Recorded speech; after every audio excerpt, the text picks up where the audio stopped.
Hey there, it's Carly Schroeder, Functional Nutrition Coach. Today, I'm going to be showing you guys how to draw the cover line when you're tracking your basal body temperature.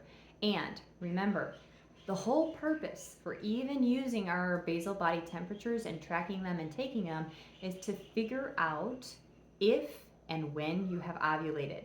And if you're trying to get pregnant right now and time intercourse, and you're wondering why it's not working, then this is going to be key to get yourself pregnant. So, I'm going to be showing you on a big whiteboard blown up how to first start to track your temperatures and then what to do with them, how to draw a cover line so you can see if you're actually ovulating and if you're not ovulating, and then that way you can carry forth with another one of my videos on if you're seeing that you're having anovulatory cycles or irregular cycles, then you're going to want to watch this video up here in the corner because that's going to give you some more information about what to do to change that. So without further ado, let's go ahead and learn how to draw your cover line with your temperatures. We're first starting, guys, by taking your temperature before you start getting all shifty in the morning and start thinking about things, having conversations. First thing, before you get out of bed, you're going to take a temperature. If your thermometer has two points after that, you're just going to be using one of those for tracking.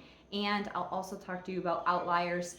And if you have a weird change in your temperatures, what to do and how to move forward with that information. So without further ado, let's get to tracking. All right, so I have drawn on here the different temperatures through the menstrual cycle. And the first 5 I have marked with a dot underneath to show that that was a period. It is not essential to track during our period, but it is helpful just for maintaining consistency and getting in the routine. So after you put in your temperatures, you're going to draw a line connecting each of the temperatures together so you can visually start to see the thermal shift that occurs after ovulation. So after your period ends and once you start noticing wet cervical fluid, begin watching for a temp that is higher than the cluster of 6 preceding temperatures. You're going to identify the first day that your temps rise at least 0.2 of a degree above the highest cluster of the preceding temps. And then look back and highlight the last 6 temps before the rise. Then draw the cover line 1/10 above the highest of the cluster that is in the 6 highlighted days. So you can see here it's 1/10 or 0.2 above. On the 13th day it jumps up, and so that is where I'm going to draw a cover line.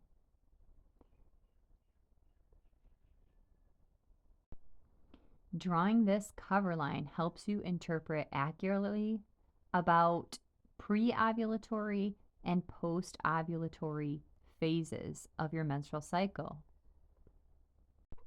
Using tracking temperatures in addition to our cervical mucus will help determine when ovulation occurred. Here I'm showing you what it would look like to have a slow rise in temperature. So here it's not going to look the same with the 6 preceding temperatures, but you will see a slow rise in temperature 1/10 of a degree at a time, starting at around day 14 of the cycle, and then it continues to shift upwards. So in this case, the cover line isn't drawn using the standard instruction. It's a little trickier to notice, but you will start to see the rise and then mark your cover line accordingly.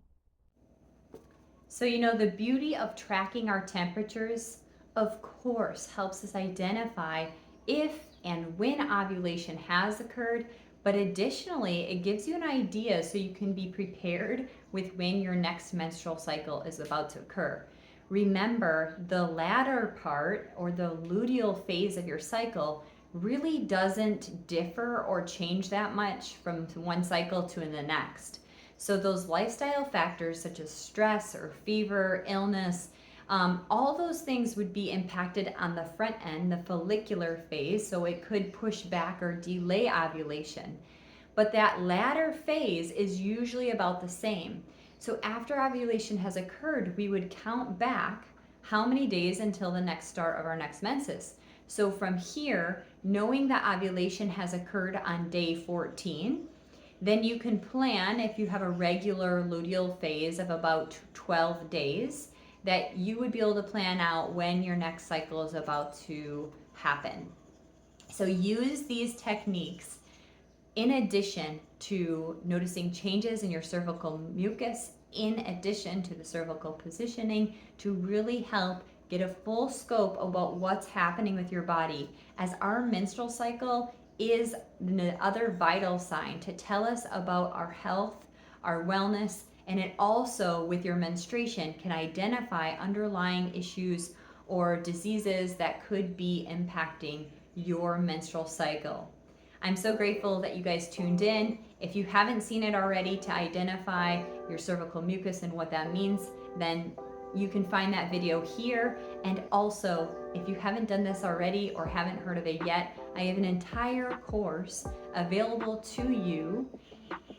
Yes, you're here now learning and getting information, whether conception is on the mind or you have struggled with infertility in the past. Then I have some solutions for you. Join the community, skool.com/rootsfree, where you can access an entire course completely free and start to implement this into your day. And if it's working and you want more, you can jump in, join the community with our premium option where we have live Q&As. I hope to see you guys there. And please leave questions. Let me know what else is on your mind.